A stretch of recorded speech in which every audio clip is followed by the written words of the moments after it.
Hello everyone, and welcome.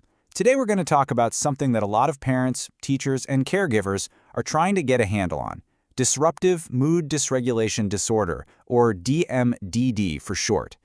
Think of this as a guide to help make sense of the intense irritability and outbursts that can be so challenging. But more than that, it's about showing you that there's a clear path forward, one filled with support and a whole lot of hope. So let's just jump right in with the question that's probably on your mind. You see these huge meltdowns, all this anger and frustration, and you can't help but wonder, is this just a normal kid thing, a phase, or is this something more? It's a really tough spot to be in, and figuring out that difference is the absolute first step. You know, this quote just says it all, doesn't it?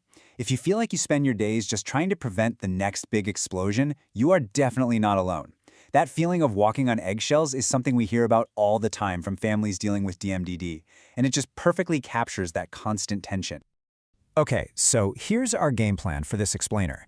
We're going to start by sorting out what makes DMDD different from typical kid behavior. Then we'll get into the official definition.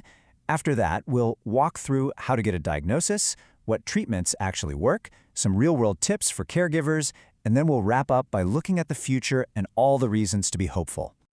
All right, let's tackle this first big question. Our goal here is to really get to the heart of the matter and draw a clear line in the sand between what's considered a normal part of growing up versus the kind of severe, persistent irritability that defines DMDD. So it all comes down to the reaction to frustration. Let's paint a picture. You ask your kid to turn off their video game and start their homework. A typical response? Maybe some groaning, right? A little stomping off, some complaining. But with DMDD, that same exact request could trigger a massive, explosive outburst that just feels way out of proportion. And this isn't a once-in-a-while thing. It's a pattern. Okay, so how does that pattern turn into an actual clinical diagnosis? Let's break down what DMDD really means. Sometimes just understanding the official terms can take away a lot of the fear and bring some much-needed clarity. So here it is, the official definition. DMDD is a childhood condition that involves those severe recurring temper outbursts plus a general mood that is almost always irritable or angry. Now, what's really interesting is that this is a relatively new diagnosis. It was only added to the main diagnostic manual, the DSM-5, back in 2013, and it was created to give a more accurate diagnosis to kids with this kind of chronic irritability and to help prevent them from being misdiagnosed with pediatric bipolar disorder. So the core of this diagnosis isn't just one thing. It's a whole package of symptoms. We're talking about severe outbursts happening, on average, at least 3 times a week. And in between those outbursts, the child's baseline mood is just angry or irritable.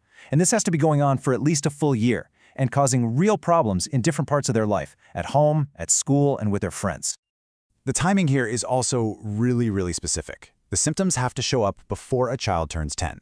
But the diagnosis isn't actually given to kids younger than 6, because, big tantrums can be pretty normal for toddlers, and it's not given to anyone over 18. This specific age window helps doctors tell DMDD apart from other mood issues that might pop up later in life. Okay, now this is a huge point of confusion, so let's clear it up. How is DMDD different from bipolar disorder?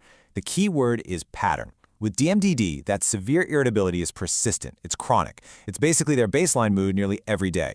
With bipolar disorder, the mood changes are episodic. They come in waves. A manic episode might include irritability, sure, but it also often involves periods of extreme happiness or euphoria, and that's just not part of the picture with DMDD. All right, so you're concerned, you're seeing some of these signs. What do you actually do? This next part is all about action. We're going to lay out a clear step-by-step path for any caregiver who's worried and just needs to know what to do next. The road to getting answers doesn't have to be scary. It really just starts with a conversation with your family doctor or pediatrician. But go in prepared. Try to describe the behaviors in as much detail as you can. And it is so helpful if you can get notes or observations from teachers too. Then you'll want to ask for a referral to a specialist who can do a full formal assessment. That's the key to getting the right diagnosis. It's also really important to know that DMDD often doesn't travel alone. It very frequently shows up alongside other conditions, like ADHD, anxiety, or OD. That's another reason why a full workup by a professional is so critical. The treatment plan has to fit the whole child, not just one piece of the puzzle. And now for the most important part, right? What can we do about it? Let's talk about treatment. The best news here is that there are absolutely effective therapies and tools out there that can help manage DMDD and really improve a child's and the whole family's quality of life. The first place to start is almost always going to be psychotherapy. Things like cognitive behavioral therapy, or CBT, are amazing for helping kids connect the dots between their thoughts, feelings, and their actions. DBT for children is another powerhouse. It specifically teaches skills to handle big emotions. And remember, this is a team sport. Parent training is so important because it gives you, the caregiver, a toolbox of strategies to de-escalate situations and encourage positive behavior. Now, sometimes medication might be part of the plan too, especially if therapy alone isn't getting you where you need to be. Stimulants, which you might know from ADHD treatment, can sometimes help with irritability. Antidepressants or other medications might also be considered. But, and this is a really important but you see at the bottom, right now, no medications are specifically FDA approved to treat DMDD. So they're used off-label, which just means you need to work very, very closely with your child's doctor. So what does all this look like in your day-to-day life? What can you be doing at home? This next part is all about practical, real-world strategies you can use to help create a more supportive, calmer home for everybody. First things first, and I cannot say this enough, you have to take care of yourself. This is not selfish, it is strategy. When you manage your own stress, you can respond more calmly, you're modeling healthy coping for your child, and you help prevent burnout, which is so incredibly real for caregivers in this situation. Next up, consistency is everything. You have to be a team with your child's school. When everyone is on the same page, using the same language and the same strategies, the child benefits from this predictable, united front. It can honestly make a world of difference. And finally, you have to become a bit of a detective. Start to learn and identify what triggers the outbursts. Is it switching from one activity to another? Is it homework? Is it being hungry? Once you can anticipate the triggers, you can start to plan for them. And sometimes you can head off an outburst before it even gets started. Okay, let's zoom out and talk about the big picture. After hearing all this, it's totally normal to wonder, what does the future hold? This final section is about acknowledging the real challenges, but more importantly, it's about focusing on hope and the path forward. We need to be upfront about the risks.